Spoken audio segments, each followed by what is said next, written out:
bonsoir. Rennes, dans les années 80-90, c'était une ville rock, jeune, avant-gardiste, avec un festival étendard, les Transmusicales, et un fameux théâtre pour la fête, la fameuse rue de la Soif, la rue Saint-Michel.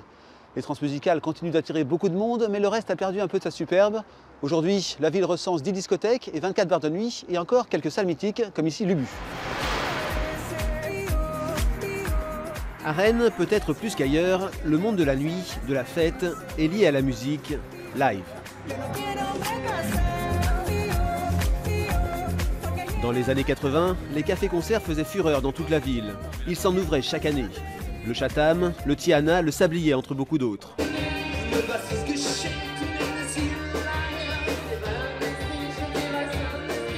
Ouverte en 1987, la petite salle de l'Ubu fait encore office de locomotive de la scène rennaise, avec ses quelques 80 dates par an. Pour le patron des lieux, figure emblématique de la musique dans la capitale bretonne, cet amour entre Rennes et les concerts ne s'est pas terni ces dernières années. Il y a encore des bars qui font des concerts quand même, la musique ne s'est pas arrêtée à Rennes.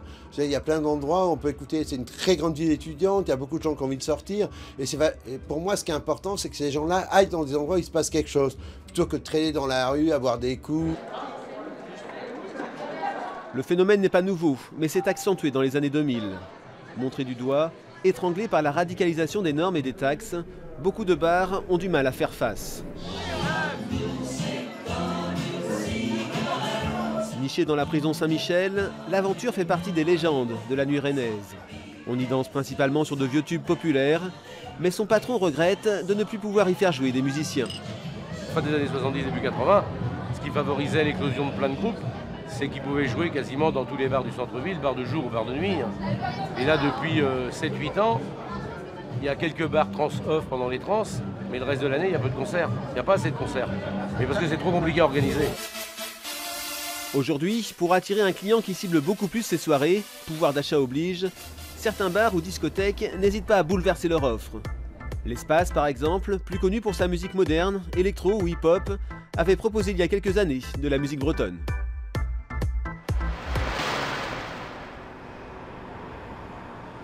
Il y a 20 ans, la fête à Rennes, ça se passait dans les nombreux cafés-concerts et les bars du quartier Sainte-Anne. Regardez ce reportage qui remonte au temps de la splendeur de la rue de la Soif. Minuit, rue Saint-Michel, ambiance mythique rennaise sur des pavés qui ne désemplissent pas. Bon les filles, on n'a qu'à y aller, hein, je suis un peu gêné là. Ici, les bars jouent l'affluence et la concentration pendant que les étudiants s'en donnent à cœur joie. Non, qui passe à Rennes, s'il passe pas rue Saint-Michel, alors là, il est vraiment mauvais. Non mais c'est l'ambiance, et les gens qui passent, c'est tout quoi. Il y a beaucoup plus d'étudiants, donc il y a beaucoup plus de joie, il y a beaucoup plus de folie, il y a beaucoup plus de... Enfin voilà quoi. À la faculté, on se sent seul quoi. Et à rue Saint-Michel, on peut rencontrer du monde, c'est sympa quoi. J'étais parti pendant 3 semaines en Allemagne et je suis très contente d'être revenu parce que c'est super. Jusqu'à 1h du matin, la fébrilité est de rigueur, l'alternative se combine avec le festif, un camailleux de lieux où les cultures s'apprennent, s'assemblent et se mélangent. Je dirais sur 400 bars ouverts, il y a 40 bars ou 50 bars où c'est une vie culturelle, quoi, intensive. Je dirais presque que c'est ce que pouvait dire Malraux quand il a monté des maisons de la culture. Il voulait que ce soit des lieux populaires.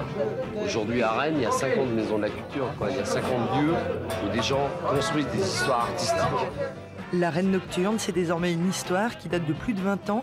Aujourd'hui, entre les étudiants et les cafés, un pacte d'amitié a été passé, un pacte dont les clauses semblent désormais difficiles à ébranler.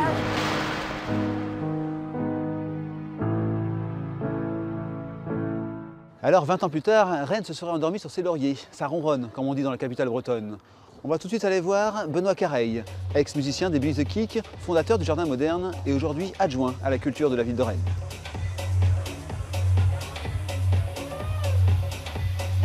Alors Benoît Careil, on dit que la ville de Rennes s'est assouplie. Que faire et comment faire pour la réveiller? Sans doute qu'à Rennes, on n'a pas su renouveler effectivement la saison culturelle. C'est un peu les mêmes festivals depuis 15 ans effectivement. Et on aurait besoin de laisser émerger des projets nouveaux, un peu plus innovants et qui peut-être bousculent aussi les chapelles artistiques. On a besoin de transversalité, de mélanger un peu la musique, la danse, tout ça. Dans votre parcours, vous avez été aussi à l'origine d'une association qui s'appelle Adrénaline, de gestion publique de la culture, de la fête. Est-ce que ça peut être un service public la fête ou la culture à Rennes?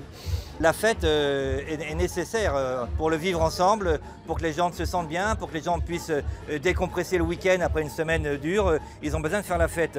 Et la fête, ça participe au lien social, donc ça participe aussi à la créativité, et à l'épanouissement des personnes et à la cohérence sociale d'un territoire. Il y a un quartier qui a fait partie du mythe, c'est la fameuse rue de la Soif, la place Sainte-Anne, la place Saint-Michel. Ça a fait la renommée de Rennes quasiment partout en France. On a l'impression que la ville veut l'éteindre. C'est vrai ça? Il n'y a pas de projet d'éteindre le quartier Sainte-Anne. Il y a un projet de créer un centre des congrès qui correspond à un besoin. Il faut préserver effectivement le rôle que joue la place Sainte-Anne dans la vie festive.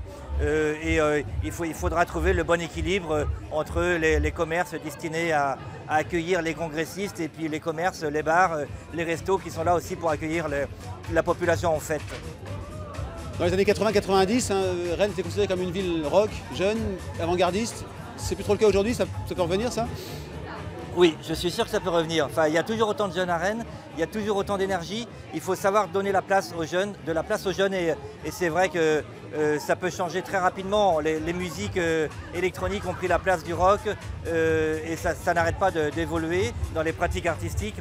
Et il suffit effectivement de pas grand-chose, de trouver des nouveaux lieux peut-être pour que Rennes redevienne une ville importante dans sa vie festive et artistique.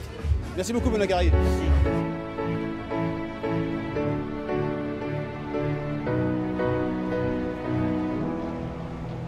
Voilà, c'est fini pour ce coup de projecteur sur la nuit rennaise. Il est 5 h du matin, tout calme ici dans le Vieux-Rennes. Retrouvez tous nos reportages sur bretagne.france3.fr. Bonne nuit.